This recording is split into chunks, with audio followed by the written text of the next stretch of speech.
तो आज हम लोग पढ़ेंगे क्रोमोसोम के बारे में, गुणसूत्र, है ना। 11th क्लास के सेल चैप्टर में इसे पढ़ना है, परंतु इसे 12 में भी बहुत ज़्यादा इनके रासायनिक संगठन के बारे में जानना है, जिसमें कि डीएनए और आरएनए आते हैं, है ना। तो चलिए गुणसूत्र के बारे में सबसे पहले क्या जानते हैं कि ये रहता कहाँ है। तो चलिए देखते जाएंगे। यह कोशिका है। कोशिका के अंदर क्या होते हैं? न्यूक्लियस केंद्रक होते हैं ना। केंद्रक में जो धागे जैसी इस तरह से जो रचना पाई जाती है, इस रचना को हम कहते हैं क्रोमैटिन धागे, है ना। लेकिन जब सेल का विभाजन होना रहता है, कोशिका का विभाजन होना रहता है, तो यही क्रोमैटिन धागे टूट टूट कर क्रोमोसोम का रूप ले लेते हैं। अर्थात क्रोमोसोम कहाँ पाए जाते हैं? केंद्रक में। लेकिन वो स्पष्ट रूप से कब दिखाई देंगे? क्रोमोसोम जो है वो अपना रियल स्ट्रक्चर कब दिखाई देता है क्रोमोसोम का? तो कब दिखाई देता है? जब कोशिका का विभाजन होना रहता है, तो उसके हम लोग, है ना, मेटाफेज और एनाफेज जो है ना, हम लोग सेल साइकिल चैप्टर पढ़ेंगे ना, तो उसमें मेटाफेज, एनाफेज, प्रोफेज के बारे में जानेंगे। तो वहीं पर हम, यानी कि सेल का जब डिवीजन होना रहता है, तभी क्रोमोसोम को हम अच्छी तरह से अध्ययन कर सकते हैं। अन्यथा उसके पहले वो क्या दिखाई देते हैं? क्रोमोसोम क्रोमैटिन के रूप में। और क्रोमैटिन क्या है? इस तरह का धागे जैसी रचना है। कहाँ पाई जाती है? केंद्रक के अंदर पाई जाती है। इसे क्रोमैटिन के बारे में आपको न्यूक्लियस का जो वीडियो है उसमें भी बताया गया है कि न्यूक्लियस में जो धागे जैसी रचना होती है उसे क्रोमैटिन कहते हैं। और क्रोमैटिन धागे दो तरह के होते हैं, एक यूक्रोमैटिन, हेट्रोक्रोमैटिन। जो गहरे रंग का दिखा देता है उसे हेट्रोक्रोमैटिन, और जो हल्के रंग का दिखा देता है उसे यूक्रोमैटिन कहा जाता है। तो चलिए ये चीज आपको पता है। तो आपने क्या जाना? कोशिका के अंदर केंद्रक होता है, केंद्रक में धागे जैसी रचना होती है, उसे क्रोमैटिन धागे कहते हैं। यही क्रोमैटिन धागे जब कोशिका का विभाजन होना रहता है, ध्यान दिएगा, जब कोशिका का विभाजन होता है, मतलब एक सेल से दो सेल बनने होते हैं, तो यह स्पष्ट रूप से दिखा देते हैं। किस रूप में? क्रोमोसोम के रूप में। तो सबसे पहले इसे देखा किसने? तो उसका नाम है हाफ मिक्सचर, है ना। हाफ मिक्सचर ने सबसे पहले क्रोमोसोम को धागे के रूप में देखा था और उसे नाम रखा था केंद्रीय तंतु। लेकिन कहीं कहीं पर स्ट्रासबर्गर का भी नाम आएगा कि क्रोमोसोम को सबसे पहले स्ट्रासबर्गर ने देखा। जी, क्रोमोसोम को स्ट्रासबर्गर ने देखा, लेकिन उससे पहले हाफ मिक्सचर ने क्रोमोसोम को नहीं, क्रोमोसोम की पहली अवस्था क्या है? क्रोमैटिन को देखा, और उसका क्या नाम दिया था? केंद्रीय तंतु। तो याद रखें, क्रोमोसोम को सबसे पहले किसने देखा, है ना। तो आपको जवाब देना क्या रहेगा? स्ट्रासबर्गर ने, क्योंकि उनकी चर्चा ज्यादा नहीं मिलती है, हमेशा किसकी मिलती है? हाफ मिक्सचर की। तो क्रोमोसोम को सबसे पहले किसने देखा? हाफ मिक्सचर ने। और उस समय उसे क्या नाम दिया? केंद्रीय तंतु, न्यूक्लियस फाइबर, न्यूक्लिक फाइबर नाम दिया।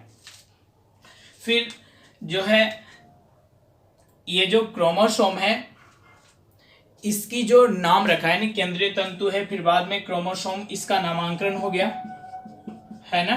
क्रोमोसोम, वह नामांकन जो करने वाले हैं वह डब्ल्यू वाल्डेयर हैं। कौन? W Waldeyer.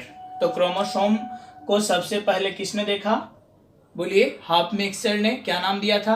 केंद्रीय तंतु।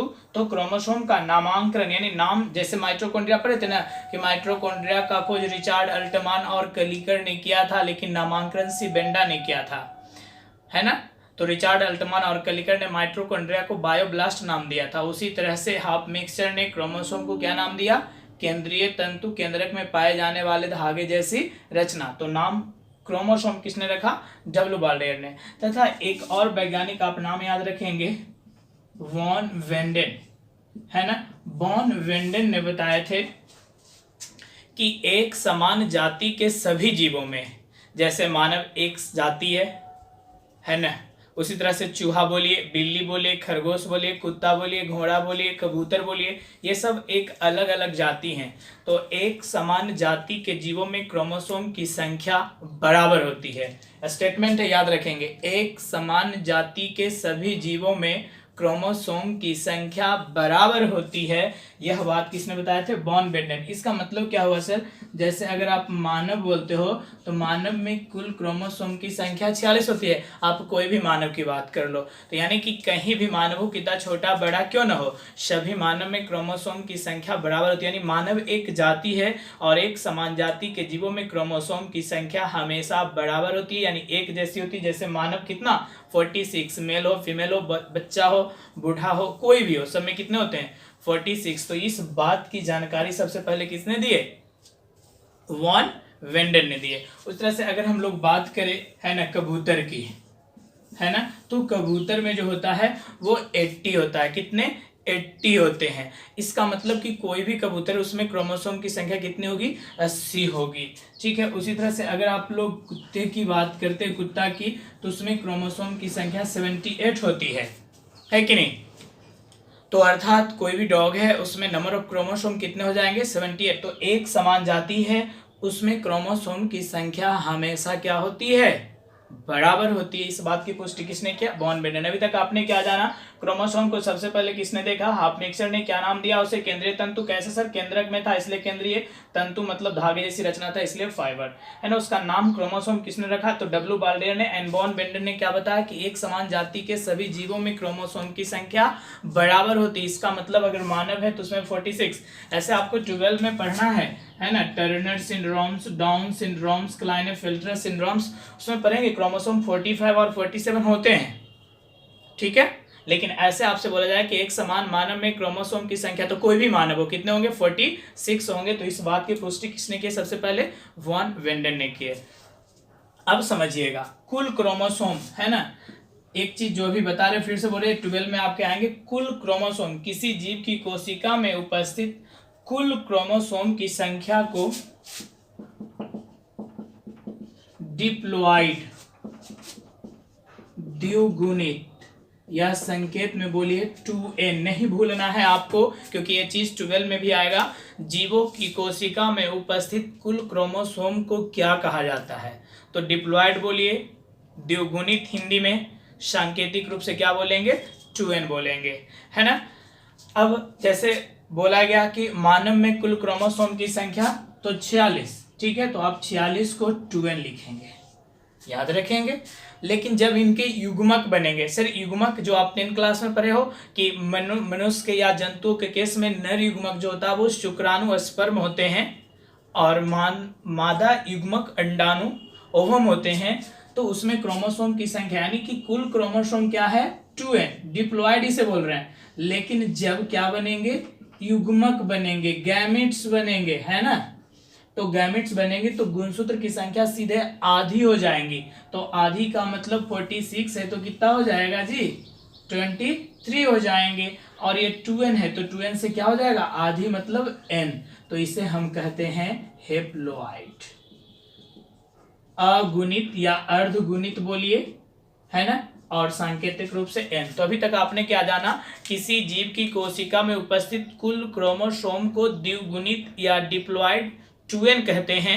लेकिन जब युग्मक बन जाते हैं, गैमेट्स बन जाते हैं, कब ऐसा गैमेट्स बनता है, जब जनन की क्रिया होती है ना।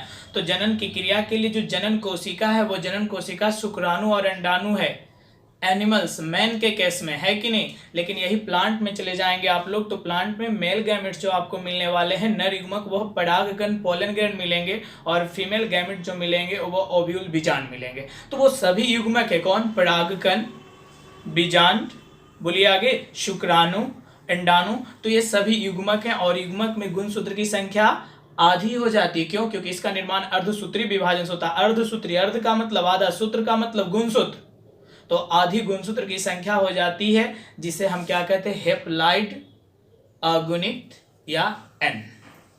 चलिए अब हम लोग आगे कुछ जानते हैं क्या, कि क्रोमोसोम जो होते हैं वह किस तरह और कितने प्रकार के होते हैं कार्य के हिसाब से।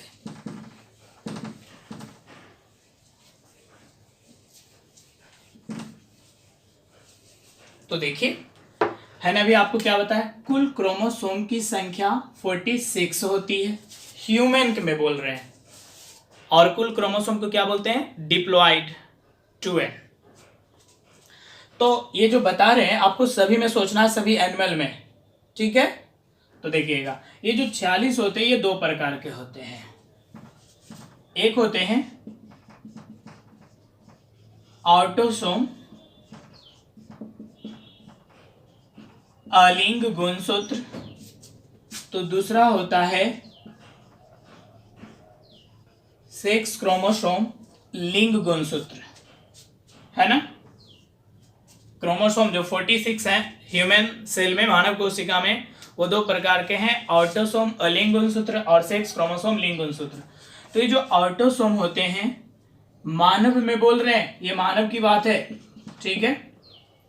22 जोड़ी होती है। 22 जोड़ी का मतलब आप क्या बताओगे? 44 होती है कि नहीं? तो सोच लीजिए कि 46 में 44 जो हो गए ऑटोसोम हो गए, तो लिंग क्रोमोसोम कितने होंगे? एक जोड़ी होगा, यानी कि 2 हो जाएगा, है कि नहीं।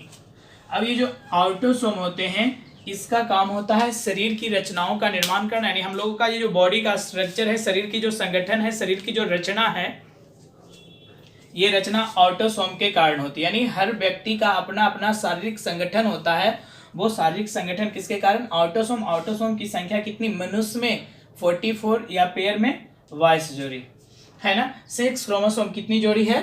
एक जोड़ी। एक जोड़ी मतलब 2। लेकिन ये जो लिंग गुणसूत्र होते हैं, मेल में और फीमेल में अलग अलग प्रकार के होते हैं, है ना। मेल में जो होता है वह एक्स और वाई होते हैं अलग अलग प्रकार के, जबकि फीमेल में एक समान प्रकार के एक्स और एक्स होते हैं। तो अब देखिए फीमेल आप कैसे लिख सकते हैं? फीमेल कैसे लिख सकते हैं? 44 क्या है? ऑटोसोम। फीमेल लिखना है तो क्या लिखेंगे? एक्स और एक्स। अब देखिए तो ये 46 तो है, 44 प्लस एक्स, ये माइनस नहीं है, क्या है? डैश है। तो एक्स और एक्स, तो ये 44, एक 45, 46, लेकिन ये 44 क्या है? ऑटोसोम है, अलिंग गुणसूत्र है, और ये दोनों क्या है? लिंग गुणसूत्र हैं, जो संतानों में लिंग निर्धारण के लिए उत्तरदायी होते हैं, ठीक है। और अगर आपको मेल लिखना है तो मेल में भी 46, 46 में क्या? 44 क्या हो जाएंगे? बोलिए जल्दी से। ऑटोसोम प्लस एक्स और वाई क्या होंगे? Link chromosome. अब देखिए अभी 46 है ना, 44, 45 और 46, इन सबको लिंग गुणसूत्र क्यों कहते हैं? क्योंकि संतान में जो लड़कियां और लड़कियों का जन्म होता है, इनके कारण होता है, तो लिंग निर्धारण के लिए उत्तरदायी होते हैं, इसलिए इन सबको लिंग गुणसूत्र। और ये शारीरिक रचनाओं के निर्माण के लिए उत्तरदायी होते हैं, कौन?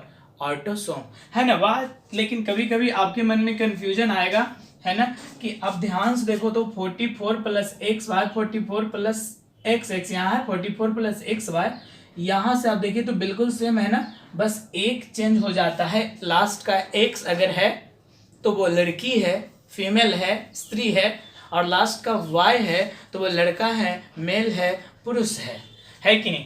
तो बस एक ही क्रोमोसोम के अंतर के कारण लड़के और लड़कियां बोले तो स्त्री और पुरुष की शारीरिक संगठनाएं अलग अलग होती है, शारीरिक रचनाएं अलग अलग होती है। लेकिन आप भूल जाओगे, है ना, 12th में पूछ लिया गया कि कौन इसमें पुरुष का जीन संगठक है, क्रोमोसोम संगठक है, स्त्री का कौन क्रोमोसोम संगठक है। आपको भी तो याद हो चुका है, 44 प्लस एक्स वाई रहेंगे तो फीमेल कहेंगे, है कि नहीं, और 44 plus x 44 plus X x रहेंगे तो उसे हम क्या कहेंगे?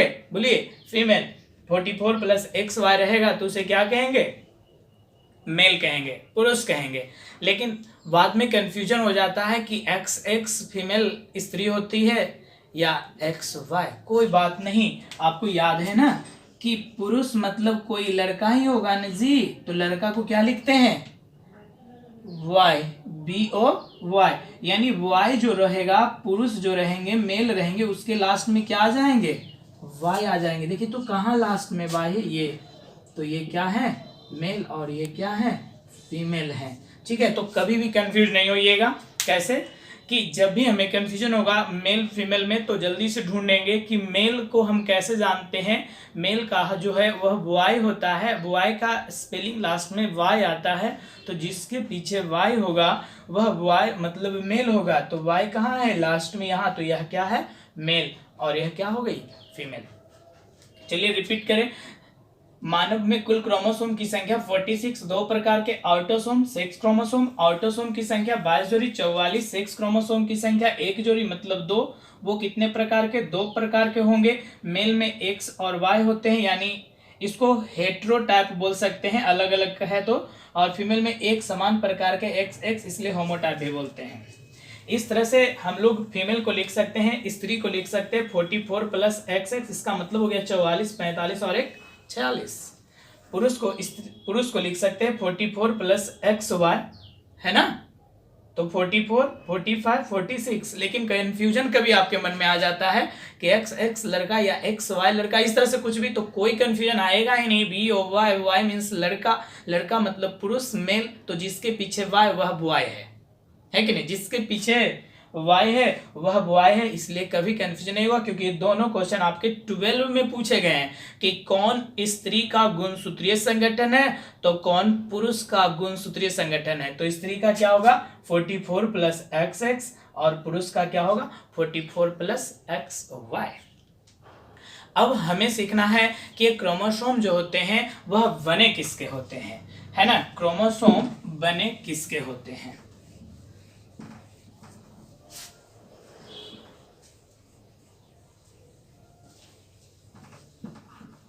जो कि एग्जाम के दृष्टिकोण से बहुत महत्वपूर्ण है, यानी जिसको आप समझिए क्रोमोसोम की रासायनिक संरचना, केमिकल स्ट्रक्चर ऑफ क्रोमोसोम, ठीक है। क्रोमोसोम, तो क्रोमोसोम जो है रासायनिक रूप से बोल रहे हैं न्यूक्लिक एसिड, केंद्रक अम्ल और प्रोटीन के बने होते हैं। भूलिएगा मत, बहुत ही जरूरी चीज बता रहे हैं। क्रोमोसोम जो होते हैं वह रासायनिक रूप से न्यूक्लिक एसिड और प्रोटीन के बने होते हैं, याद कर लिया आप।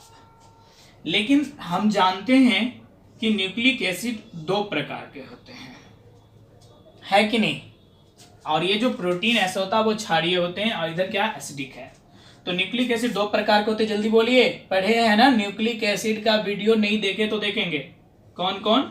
DNA deoxy ribo nucleic acid और आरएनए राइबो न्यूक्लिक एसिड। तो न्यूक्लिक एसिड की जगह पर हम ये दोनों लिख सकते हैं, डीएनए और आरएनए। तो आप इस तरह से बोल सकते हो कि क्रोमोसोम डीएनए आरएनए और प्रोटीन के बने होते हैं कि नहीं, क्योंकि न्यूक्लिक एसिड जो है डीएनए और आरएनए नहीं है। तो अब आप क्या जाने कि क्रोमोसोम डीएनए आरएनए और प्रोटीन के बने होते हैं। लेकिन अगली लाइन, ये प्रोटीन भी 2 तरह के पाए जाते हैं, एक होता है हिस्टोन, तो दूसरा होता है नॉन हिस्टोन।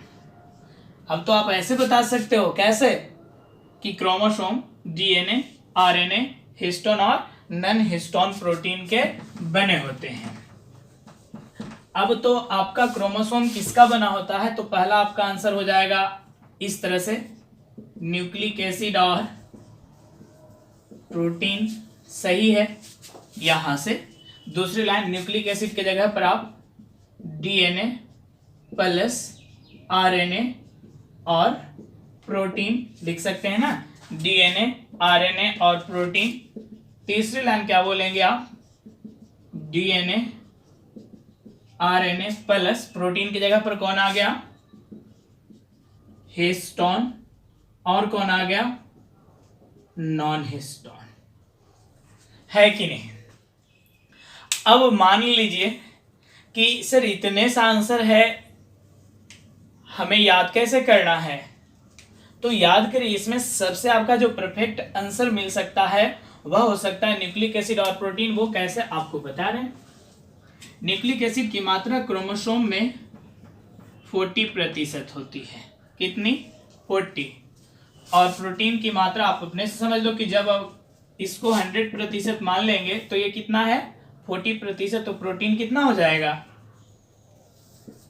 60%, है ना, जिसमें ये डीएनए जो होता है, अब मान लीजिए 40 में भी अगर इसको 100 मान ले तो डीएनए जो होते हैं उस हिसाब से 35 और ये कितना होते हैं 5।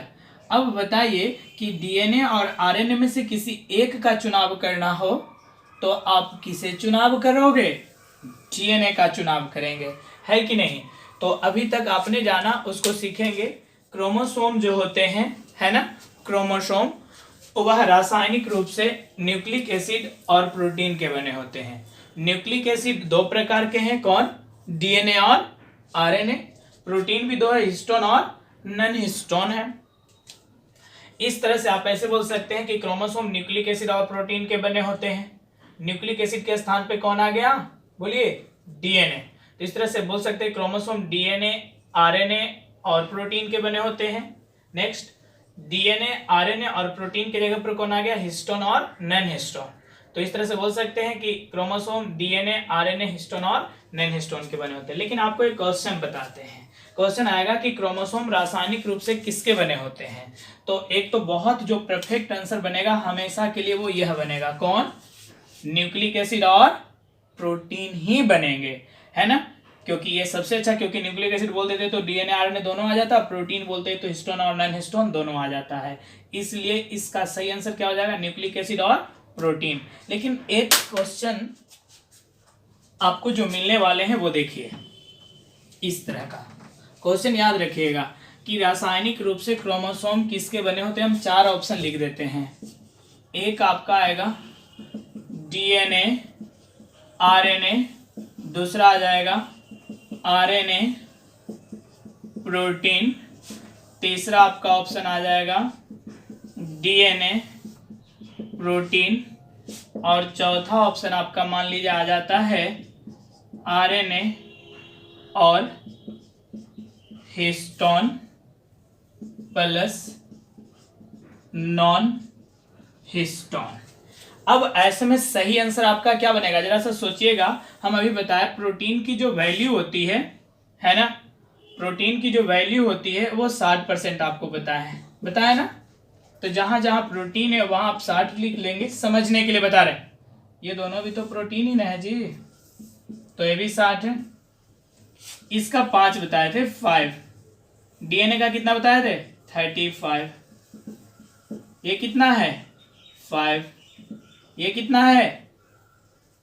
35। ये कितना है? 5।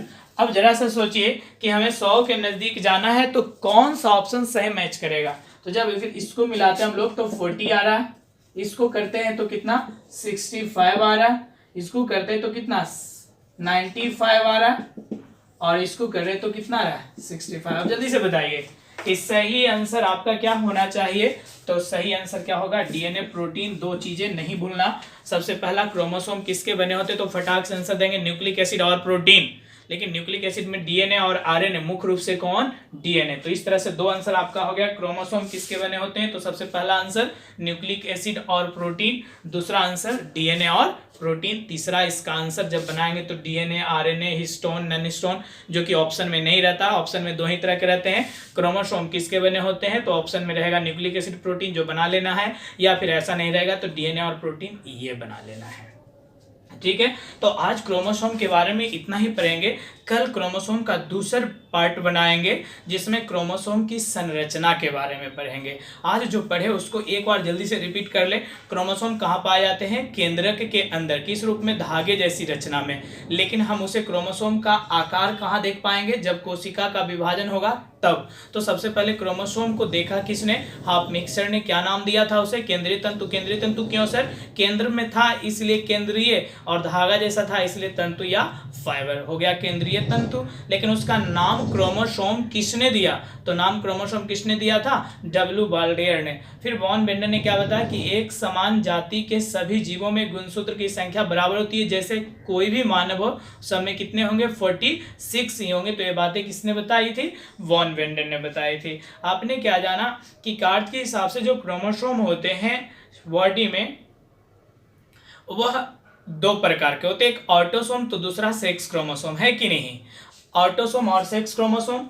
ऑटोसोम जो था अभी देखे थे ना, ऑटोसोम 6 जो थे वो 2 तरह के थे। ऑटोसोम जो था आपका 44 था। लिंक क्रोमोसोम 2 थे। ऑटोसोम का काम था शरीर की रचनाओं का निर्माण करना, लिंक क्रोमोसोम का काम था लिंग निर्धारण करना, लड़के और लड़कियों के जन्म के लिए उत्तरदायी होता है। जो 2 प्रकार के होते हैं, अगर मेल की बात करें तो मेल में कौन होते हैं, एक्स और वाई। फीमेल की बात करें तो फीमेल में क्या होते हैं, एक्स और एक्स। इस तरह से मेल को आप कैसे लिखोगे, 44 प्लस एक्स वाई। फीमेल को कैसे लिखोगे, 44 प्लस एक्स और एक्स लिखेंगे, है कि नहीं। कभी अगर कंफ्यूजन मन में आएगा तो भूलना ही नहीं है, अरे मेल कौन है, कोई लड़का होगा, लड़का को क्या बोलते हैं, B O Y. Y means लड़का, तो वाई का लास्ट में क्या रहा है, वाई। तो जिसके लास्ट में वाई आ जाए वो लड़का है, लड़का मतलब मेल है, पुरुष है, ठीक है। अभी बता रहे थे द्विगुणित डिप्लॉयड क्या, कि किसी जीव की कोशिका में उपस्थित कुल क्रोमोसोम को, जैसे मनुष्य में कुल क्रोमोसोम कौन है, 46, तो आप इसे क्या बोलेंगे, 2n बोलेंगे, या डिप्लॉयड बोल दीजिए, या हिंदी में द्विगुणित। तो कुल क्रोमोसोम की संख्या को क्या कहते हैं, डिप्लॉयड कहते हैं, द्विगुणित कहते हैं। लेकिन जब युग्मक बनेगा, अगर नर है, पुरुष है, तो नर युग्मक कौन, शुक्राणु स्पर्म बनेंगे। अगर मादा स्त्री है तो क्या बनेंगे, ओवम, है कि नहीं। तो युग्मक कोई भी बन जाए तो युग्मक में गुणसूत्र की संख्या क्या हो जाती है, आधी हो जाती है। आधी का मतलब 46 से क्या हो जाएगा, 23। तो आधी, तो सोचिए कि कुल का मतलब 2n, तो आधी का मतलब n, तो डिप्लॉयड को क्या कहेंगे, हेप्लॉयड। ये आपके परीक्षा में बहुत आने वाले हैं, है ना। कब, जब आप 12 में पढ़ेंगे तो, कि कुल क्रोमोसोम की संख्या क्या कहलाती है, डिप्लॉयड कहलाती है। संकेत क्या होता है, 2n होता है। युग्मक में गुणसूत्र की संख्या आधी होती है, जिसे क्या कहते हैं, हेप्लॉयड कहते हैं। संकेत क्या होता है, n होता है। तो इससे रिलेटेड कुछ क्वेश्चन देंगे जो आप क्या करेंगे, बना करके हमें बताइएगा। अब आप लोग ये 3 प्रश्नों का उत्तर बताएंगे। जब अच्छी तरह से सुन लिए हैं और समझ लिए हैं तो, जीवों की कोशिका में उपस्थित कुल क्रोमोसोम की संख्या क्या कहलाती है, 3n, 2n, n, a एवं c दोनों। क्वेश्चन नंबर दूसरा है, रासायनिक रूप से क्रोमोसोम का संघटक होता है। संघटक मतलब केमिकल रूप से क्रोमोसोम में क्या मिलते हैं आपको, न्यूक्लिक अम्ल और फास्फोरस, बी न्यूक्लिक अम्ल और प्रोटीन, सी लिपिड और प्रोटीन, डी फास्फोरिक अम्ल और प्रोटीन। एंड क्वेश्चन नंबर तीसरा, एक समान पुरुष का गुणसूत्रीय संघटक होता है। बता चुके कि इस तरह का प्रश्न जो है आपके 12 में पूछे गए हैं, है ना, जबकि ये 11 से ही पढ़ने हैं, इसे 10 में भी पढ़े हो। A 46 plus X Y, B 46 plus X X, C 44 plus X X और डी 44 प्लस एक्स वाई, है ना। तो ये तीनों प्रश्नों का उत्तर बताइए। और कल जो है क्रोमोसोम का पार्ट 2 यानी सेकेंड वीडियो बनाएंगे, जिसमें गुणसूत्र की संरचना पढ़ना है, कि क्रोमोसोम किस तरह का दिखाई देते हैं और उनमें कौन कौन सी और रचनाएं पाई जाती है, ठीक है। तो आज इन तीनों प्रश्नों का आप उत्तर बताइए।